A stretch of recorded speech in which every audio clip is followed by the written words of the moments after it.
நாளைக்கான வீடியோ தாங்க வந்திருக்கு. வீடியோ வந்து சூப்பரா இருந்துச்சு அப்படின்னு தாங்க சொல்லணும். நம்ம வீராக்கு வந்து எல்லா உண்மையுமே வந்து தெரிஞ்சு போச்சு ராகவன் பத்தி அப்படின்னு தாங்க சொல்லணும். அதெல்லாம் பார்க்குறப்போ சேனலை மட்டும் மறக்காம லைக் அண்ட் சப்ஸ்கிரைப் மட்டும் பண்ணிருங்க.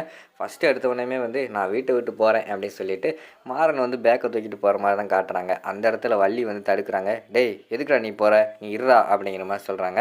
என்னத்த பேசிக்கிட்டு இருக்க? அதான் உங்க அண்ணனே சொல்லிட்டார்ல வீட்டை விட்டு போக சொல்லிட்டு. இனிமே நான் எதுக்கு இங்க இருக்கணும் அப்படிங்கிற மாதிரி சொல்றாங்க. அவர் சொல்லிட்டார் நீ போறேல, அவருக்கு இருக்கிற அதே உரிமை இந்த வீட்டில் எனக்கு இருக்குது. நான் சொல்கிறேன் இந்த வீட்டை இரு அப்படிங்கிற மாதிரி சொல்கிறாங்க. இல்லை இல்லை நான் இங்கே இருந்தால் சரியாக வராது, நான் கிளம்புறேன் அப்படிங்கிற மாதிரி சொல்லிவிட்டு பேக்கை தூக்கிட்டு போக போகிறாங்க. அப்போ வந்து வள்ளி வந்து சொல்கிறாங்க, அண்ணே எதுக்குண்ணே இப்போ அவனை வீட்டை விட்டு போக சொல்கிறேன்? அவன் எடுத்தது என்ன தப்பா? இத்தனை வருஷமாக வந்து நமக்காக சம்பளம் வாங்காமல் வீட்டுக்காக உழைச்சிருக்கான். அவனுக்கு சம்பளம் கொடுத்தா கூட அதை விட அதிகமாக தான் கொடுக்கணும். அதனால் வந்து அதெல்லாம் ஒன்றும் கிடையாது அப்படிங்கிற மாதிரி சொன்னாங்க. என்ன வள்ளி நீ என்ன அவனுக்கு சப்போர்ட் பண்ணி பேசிக்கிட்டு இருக்க? திருட்டுத்தனத்துக்கெல்லாம் சப்போர்ட் பண்ணிக்கிட்டு இருக்காத, அவன் ஒரு திருடன் சரியா அப்படிங்கிற மாதிரி சொல்லிக்கிட்டு இருக்காங்க. என்னது திருடனா? அதெல்லாம் ஒன்றும் கிடையாதுண்ணே, வீட்டில் அப்பாவோட காசு எடுக்கிறதுலாம் ஒன்றும் தப்பு கிடையாது. சரி இப்போ விடு, அவன் இந்த வீட்டை விட்டு போனான்னா நானும் இந்த வீட்டை விட்டு போகிறேன், நான் இந்த வீட்டில் இல்லை அப்படிங்கிற மாதிரி சொல்கிறாங்க.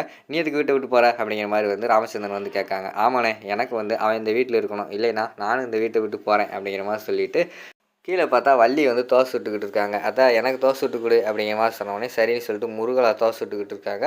அப்போ வந்து சொல்கிறாங்க, ஏத்த உனக்கு வந்து எங்களை விட ராகவன் மேலே தானே பாசம் அதிகம் அப்படிங்கிற மாதிரி சொல்கிறாங்க. ஏன்டா இப்படிலாம் பேசிக்கிட்டு இருக்க அப்படிங்கிற மாதிரி சொன்னோடனே, இல்லை எனக்கு தெரியும் நீ அப்படி என் மேலே பாசமாக இருந்தேன்னா வீரா கூட நான் சேர்ந்து வாழலை, அவள் எதுக்கு என் கூட சேர்ந்து வாழலை? அவன் பாண்டியன் வந்து இறந்ததுக்கு காரணம் நான் தான் நினச்சிக்கிட்டு இருக்கா. நீ சொல்லியிருப்பேல ஆக்சிடென்ட் பண்ணது மாறன் கிடையாது ராகவன் தான் அப்படின்னு சொல்லிட்டு அப்படிங்கிற மாதிரி சொல்கிறாங்க. டேய் என்னடா இப்படிலாம் பேசிக்கிட்டு இருக்க? நீ தானடா என்கிட்ட வந்து இந்த உண்மையை சொல்லக்கூடாதுன்னு சொன்ன அப்படிங்கிற மாதிரி சொல்கிறாங்க. ஆமாம் நான் சொல்லக்கூடாதுன்னு சொல்லுவேன், ஆனால் நீ வந்து சொல்லலைல அப்படிங்கிற மாதிரி சொல்லிகிட்டு இருக்காங்க. டேய் இப்போ என்ன அந்த உண்மையை சொல்லணும் அவ்வளோதானே அப்படின்னு சொல்லிட்டு அழுதுகிட்டே அந்த இடத்துல நின்றுக்கிட்டு இருக்காங்க. நான் வீரா கிட்ட சொல்லிடுறேன் அப்படிங்கிற மாதிரி சொல்லிட்டு, அத்தா எதுக்கு இதுக்கெல்லாம் ஃபீல் பண்ணிக்கிட்டு இருக்க? ஃப்ரீயாக விடு, இதெல்லாம் ஒரு மேட்ரே கிடையாது, நான் சும்மா விளாட்டுக்கு தான் சொன்னேன் சரியா? இனிமேல் வந்து இந்த விஷயத்தை இப்படியே மறந்துடு, திருப்பி வந்து ஏதாவது ஒரு இடத்துல உட்காந்து அழுதுகிட்டு இருக்காது அப்படின்னு சொல்லிட்டு மாறன் வந்து போயிடுறாங்க. மறுநாள் காலையில் விடிஞ்சிருது. நம்ம வீரா வந்து பூஜையெல்லாம் பண்ணிக்கிட்டு இருக்காங்க சாமிக்கு. அந்த இடத்துக்கு வள்ளி வந்து வராங்க.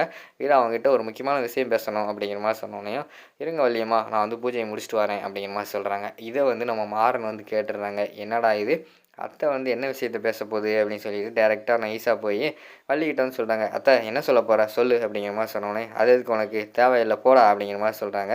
ஓ நைட்டு பேசுனதை நீ இன்னும் மனசில் வச்சுக்கிட்டு இருக்கியா? இங்கே பாரு அதை பற்றி பேசினேன்னா அவ்வளோதான் அப்படிங்கிற மாதிரி சொல்லிகிட்டு இருக்காங்க. அப்போ வந்து வீரா வந்து வந்துடுறாங்க. சொல்லுங்கள் வள்ளியம்மா அப்படிங்கிற மாதிரி சொன்னோடனே, ஏய் போ சூடம் அணைஞ்சிட போகுது ஓடு ஓடு அப்படின்னு சொல்லி விரட்டி விட்டுறாங்க. இங்கே பாருங்க அத்தை திருப்பி சொல்கிறேன் அந்த விஷயத்தை சொல்லாத அப்படிங்கிற மாதிரி சொல்லிகிட்டு இருக்காங்க. திருப்பி வந்து வீரா வந்து வராங்க. சொல்லுங்க அத்தை அப்படிங்கிற மாதிரி சொன்னோடனே, என்னை மன்னிச்சிருமா அவங்ககிட்ட ஒரு உண்மை சொல்லணும் அப்படிங்கிற மாதிரி சொல்லிக்கிட்டு இருக்காங்க. சொல்லுங்கன்னு சொல்கிறாங்க. அந்த நேரத்தில் ஃபோன் வந்துடுது. ஏ வீரா ஃபோன் வருது ஓடு ஓடுன்னு சொல்லிட்டு வீராவை திருப்பி விரட்டி விட்டுறாங்க. விரட்டி விட்டுட்டு மாறன் வந்து சொல்கிறாங்க, வள்ளி வந்து நம்ம மாறன் கூட வந்து வீட்டை விட்டு போகிற மாதிரி காட்டுறாங்க. ஏய் வள்ளி வீட்டை விட்டு போகாத இரு அப்படிங்கிற மாதிரி சொல்கிறாங்க. ஏன்னா நான் மட்டும் இருக்க மாட்டேன், அவனும் சேர்ந்து இருந்தால் தான் இருப்பேன் அப்படிங்கிற மாதிரி சொல்கிறாங்க. சரி இருங்க அப்படின்னு சொல்லிட்டு விறுவிறுன்னு அந்த இடத்துல இருந்து ராமச்சந்திரன் வந்து போயிடுறாங்க. டேய் அதான் அவங்க அப்பாவே சொல்லிட்டார்ல இருங்கன்னு சொல்லிட்டு இருடா அப்படிங்கிற மாதிரி சொல்கிறாங்க. அத்தை அவர் உங்களை தான் இருக்க சொன்னாங்க அப்படிங்கிற மாதிரி சொல்கிறாங்க. அதெல்லாம் கிடையாது, உன்னையும் தான் இருக்க சொன்னார், ஒழுங்காக இரு அப்படிங்கிற மாதிரி சொல்லிவிட்டு அந்த இடத்துல வந்து பேக்கை பிடிங்கி உள்ளே அவரோட ரூம்குள்ளே வைக்கிற மாதிரி தான் காட்டுறாங்க. அங்கனக்குள்ளே வந்து காசை வந்து அப்படியே போட்டு போயிடுறாரு ராமச்சந்திரன். இந்த பிரச்சனையும் இந்த காசால் தான் வந்தது. கடைசியில் இந்த காசையும் எனக்குள்ளே போட்டு போயிட்டாரா, பிறகு காசை எங்கேயாவது வைக்க வேண்டியது, பிறகு யாராவது எடுத்துட்டாங்கன்னு சொல்லிட்டு சண்டை போட வேண்டியது அப்படின்னு சொல்லிட்டு காசை தூக்கிட்டு போகிற மாதிரி தான் காட்டுறாங்க. அதுக்குள்ளே வந்து ராகவன் வந்து தலை குனிஞ்சிக்கிட்டே இருக்கார். இவ்வளோ பிரச்சனை நடந்துக்கிட்டு இருக்குது, அவருக்கும் இதுக்கும் எந்த சம்மந்தமும் இல்லாத மாதிரியே அவர் பாலில் தன்னால் நின்றுக்கிட்டு இருக்கிற மாதிரி காட்டுறாங்க. அதை பார்த்துட்டு நம்ம வீரா வந்து முறைச்சி பார்க்காங்க. சார் எதுக்கு இவர் வந்து உண்மையே சொல்ல மாட்டேக்காரு, காசை தூக்குனதே அவர் தானே, கேட்கும்போது உண்மையை சொல்லாமல் நான் தூக்கலை அப்படின்னு சொல்லிட்டு பொய் சொல்கிறாரு அப்படின்னு சொல்லிட்டு கோவப்பட்டு அவங்களும் ஒரு ரூமுக்குள்ளே போகிற மாதிரி தான் காட்டுறாங்க. ஃபஸ்ட்டு வந்து மாறன் வந்து போய் பேக்கை வச்சுட்டு ஒரு ஃபேஸ் எல்லாம் வாஷ் பண்ணிட்டு வராங்க. அப்போ வந்து வீராவோட துண்டு எடுத்து துடைக்கிறாங்க. இந்த பாரு வீரா உன்னோட துண்டு எடுத்து தொடச்சிக்கிறேன் சரியா அப்படிங்கிற மாதிரி சொல்கிறாங்க. ஏன் ஓண்டவள் பேக்குள்ள தானே இருக்குது, எடுத்து துடைக்க வேண்டியதானே அப்படிங்கிற மாதிரி சொல்கிறாங்க.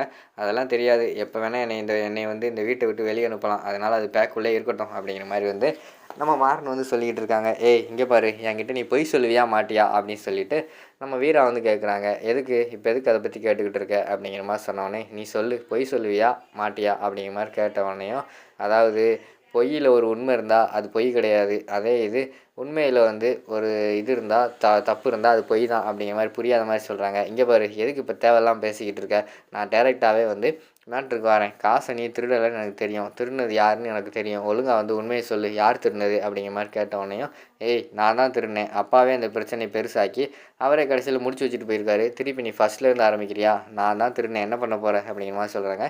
இங்க பாரு மாறா, எனக்கு தெரியும் நீ திருடலன்னு சொல்லிட்டு, ஒழுங்கா எதுக்கு பழி ஏத்துக்கிட்டன்னு உண்மைய சொல்லு அப்படிங்கிற மாரி கேட்டவுடனேயும், அதெல்லாம் ஒண்ணும் கிடையாது. உன்ட்ட சொல்லணும்னு அவசியம் கிடையாது அப்படி சொல்லிட்டு இவரும் கோவப்பட்டு போயிடுறாங்க. இங்கே பாருங்க அத்தை, நான் வந்து சத்தியம் பண்ணுறேன். இப்போ இந்த உண்மையை நீ சொல்லிட்டேன்னா நான் அந்த வீட்டிலே வரமாட்டேன். அடுத்து எப்பயுமே அந்த வீட்டுக்கு வரமாட்டேன். இந்த வீட்டை விட்டு போயிடுவேன். சத்தியம் பண்ணுறேன் அப்படிங்கிற மாதிரி சொல்லிடுறாங்க. வள்ளிக்கு என்ன பண்ணுறதுன்னு தெரில. நான் வந்து சத்தியம் பண்ணா என்ன பண்ணுவேன் தெரியுமில்ல அப்படிங்கிற மாதிரி சொல்கிற மாதிரி காட்டுறாங்க. அவங்க என்ன பண்ணுறது தெரியாமல் அவங்க ஒரு பக்கம் முழிச்சுக்கிட்டு இருக்கிற மாதிரி தான் காட்டுறாங்க. அடுத்து வீரா வந்து கேட்குறாங்க உண்மை என்னன்ட்டு. அப்படியே மாறணும்னு சொல்லி சமாளிக்காங்க. இல்லை நம்ம 2 பேத்துக்கு கல்யாணம் ஆயிடுச்சு. இன்னும் குழந்தை குட்டி எதுவும் இல்லையே. அதான் ஹனிமூன் போக சொல்கிறாங்க அத்தை அப்படிங்கிற மாதிரி சொன்னோடனே, அதான் அத்தை சொல்லுங்கள் அப்படிங்கிற மாதிரி மிரட்டுறாங்க. வள்ளி வந்து ஆமாம் அதான் நான் சொல்ல வந்தேன் அப்படிங்கிற மாதிரி சொல்லிடுறாங்க. ஏம்மா அம்மா இருக்கிற பிரச்சனை இல்லை இது வேறையா அப்படின்னு சொல்லிட்டு அந்த இடத்துல இருந்து ஒருவர்னு வந்து வீரா வந்து போயிடுறாங்க. மறுநாள் கடையில் வந்து காட்டிக்கிட்டு இருக்காங்க. கடையில் வந்து வீரா உட்காந்துருக்காங்க.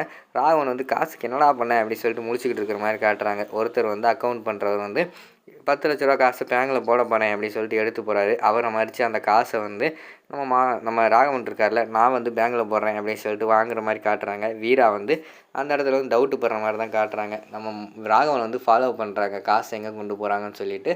அதோட பார்த்துக்கிட்டிங்கன்னா நாளைக்கான எபிசோடு முடிச்சிடுறாங்க.